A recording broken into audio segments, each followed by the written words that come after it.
would be on detachment, and I think that we all would agree that we have all detached at some point. And so a simple definition of detachment is not being connected to yourself in an intimate level, not being connected to your reality in terms of your internal world responding to it in a natural manner, and not being connected to other people.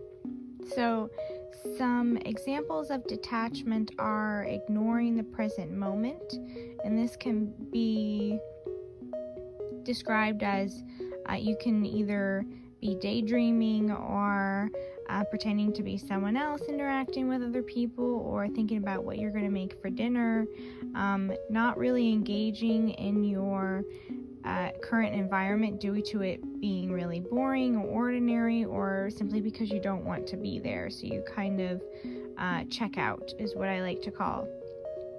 The second example is sugarcoating uncomfortable feelings, and labeling these negative feelings or uncomfortable feelings as the devil, end quote, or the ego.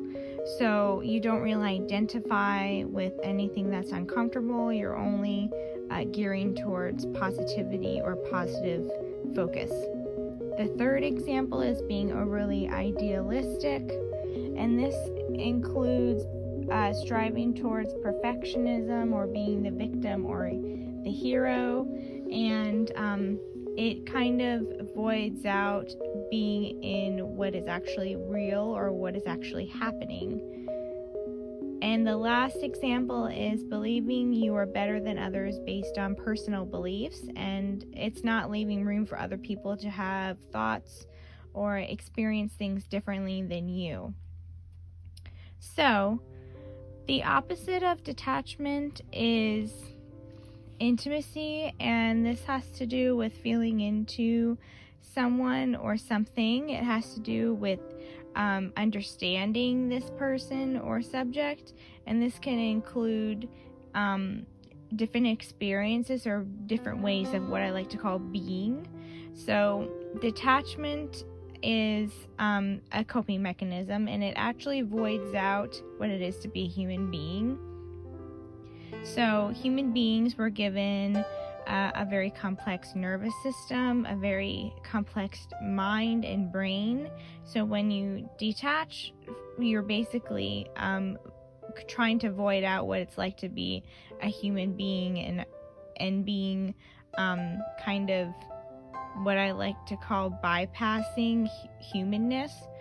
And this usually happens when the physicality of human beings get really shameful or unpleasant.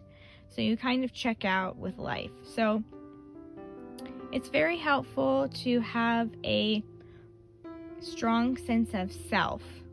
And the definition of self is different for everyone, but my definition of the self is the absence of personality, conditioning, or traits. So it is the opinion that you have about where you stand within the world. So the self kind of revolves around based on experiences. So if you have multiple experiences within your life, your self is ever evolving, so it never stays the one way. So it's very helpful to keep in mind integration or what I like to call different states of being. So people like to only kind of be one way because they feel like other ways of being is bad or wrong, whereas when you come into life and experience humanness, you're going to have multiple ways of being. You're going to be a certain way with your partner, with your parents, at work. So it's kind of like meshing all these ways of being into one person.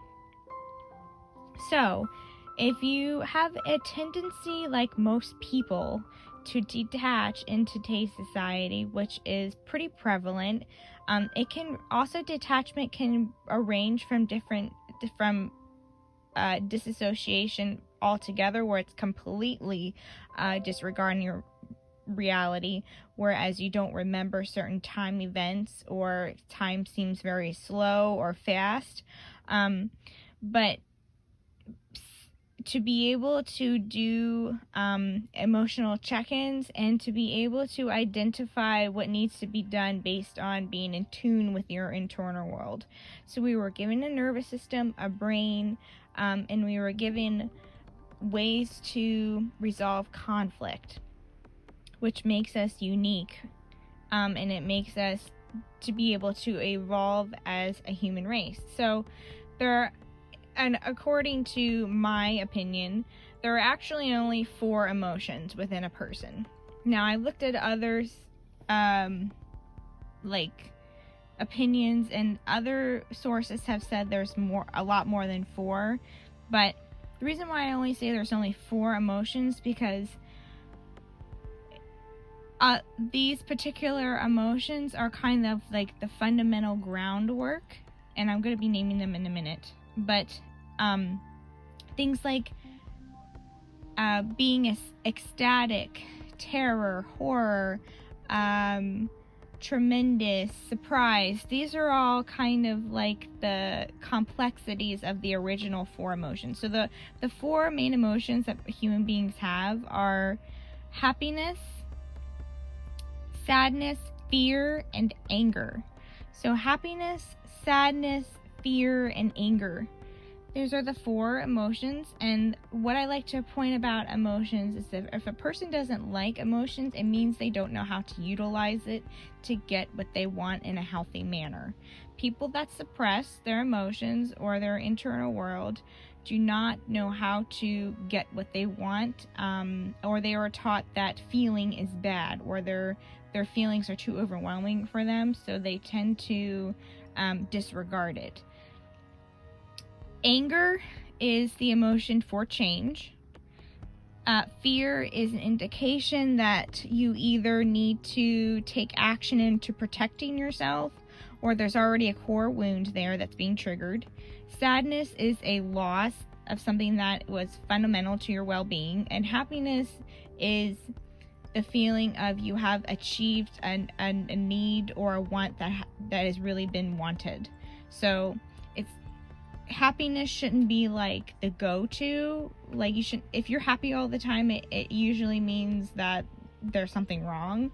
But the goal is to kind of be at a level where you're stable, so you're not happy but you're not sad, but you're able to kind of expand and move on to what more of life has to offer, because life is not like a destination. So with these examples, I'm going to be giving kind of how you would use these examples in your daily life. So I'm going to be giving an example. Let me think of one really quick.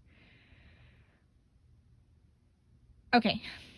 I am happiest when I get in the correct amount of sleep so that I can connect and be awake and be able to connect with other people based on the well-being that I have. So let's say happiness, you're the happiest when you get a lot of sleep because you get to connect with your loved ones and have energy.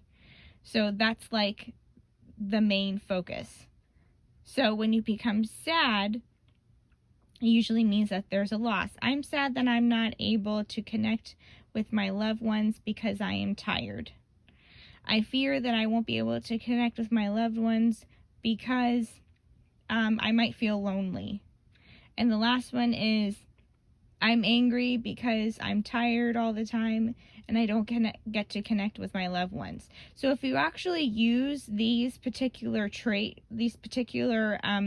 emotional cues, you're actually able to assess what you actually need in life. So if you feel sad that you're tired, it means that there's a disappointment which needs a change is being made.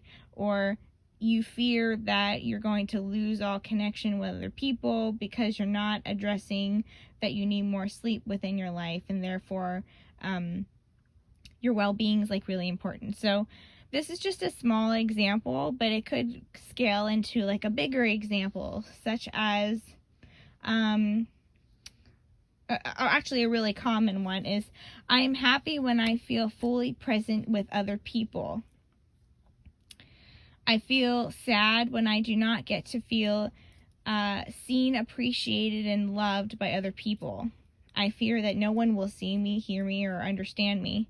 And I'm angry because I don't get to feel appreciated the way that I want. So these are kind of